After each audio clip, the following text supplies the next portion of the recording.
සිංහ තේජස සිරස ධර්මයේ සිපිරිගේ හෙට දවස රකින්නට පුහුණු පෙරූ තුරුමසක අභිමනී නෙලන්නට එහි සාර අස්වන පැමිණෙන්නට ආනන්දවන අද දින ශ්‍රී ලංකා බන්ධනාගාර දෙපාර්තමේන්තුවේ නියාමකවරයෙකු ලෙස අභිමානවත් රාජ්‍ය සේවයට එකතු වන මා මෙලොවට අපි කළ මාගේ ආදරණීය මෑණියන්ට ණයගෙදී මාගේ ආදරණීය පියාණන්ට ණයගෙදී මා කිසිදු කෙනෙක් මාගේ අභිමානවත් වූ මාගේ පියාණන්ට දෙරෙහින ඒ නිසාම මා රාජ්‍ය සේවය තුළ කිසිදු කෙනෙක් විනය ගරුක නොවන කිසිදු ක්‍රියාවක් නොකරන හැමදාම මම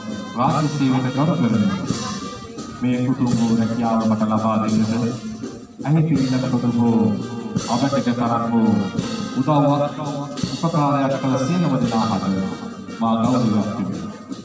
කිසිදු දිනක මා රාජ්‍ය සේවයේ දූෂිතයෙක් නොවෙමි.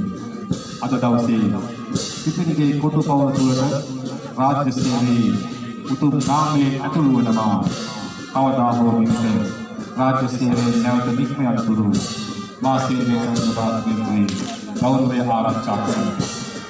මාගේ සදාදරණීය මෑණියනි මේ ලෝකයේ දසමසක් කුසහිඳලා මා බිහිකර මේ කිරිකර දුන් ආදරණීය මෑණියනි මා සදාදරණීය මෑණියන්ට ගෞරවයෙන් යුතුව පොරොන්දු වෙනවා.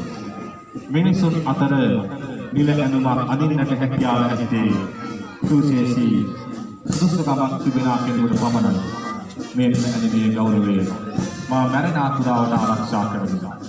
මාගේ ආදරණීය සහෝදර සහෝදරියන් ඥාතිවරුන්ට ගෞරවයක් වනසේ යහපත් රාජ්‍ය සේවකයෙකු වශයෙන් මා රාජ්‍ය සේවයේ කවදා හෝ නික්ම යමි. ජනතාවගේ පද මුදලින් නැටුම් ලබන මා හැම විටම ජනතාව වෙනුවෙන් උතුම් සේවයක් ඉෂ්ට කරන්නට පොරොන්දු වෙමි. මේ මොහොතේ මාවත නිවරවන පොට්ටුපවුලේ දොරගුළු නැවත කවදා හෝ මා වෙත නීත්‍යානුකූලව අගුළු වැටෙනා දෙක් මා දෙපාර්තමේන්තුවේ ගෞරවය ආරක්ෂා කරමි. මාහට නිලධාරියෙක් ලෙස නිල ඇඳුමක් ඇඳගෙන ආචාරශීලීව රාජ්‍ය සේවයේ යෙදෙන්නට උදව් කළ පුරුදු පුහුණු කළ සෑම ශ්‍රේණියකම නිලධාරී මහත්මයාට මාගේ ගෞරවනීය මේ අවස්ථාවේ මුදක සිටිමි. මා විනීත විශ්වාසවන්ත බුද්ධිමත් ආචාරශීලී කීකරු උතුම් අභිමානවත් බන්ධනාගාර නිලධාරී කෙනෙක්. ශ්‍රී ලංකා බන්ධනාගාර දෙපාර්තමේන්තුවේ හෙට දවස බාර ගන්නට 104 ආධුනික නියාමක කණ්ඩායම සිපිරිගේ කොටපවුලට අභිමානයකට ඇතුළත් වන වගයි.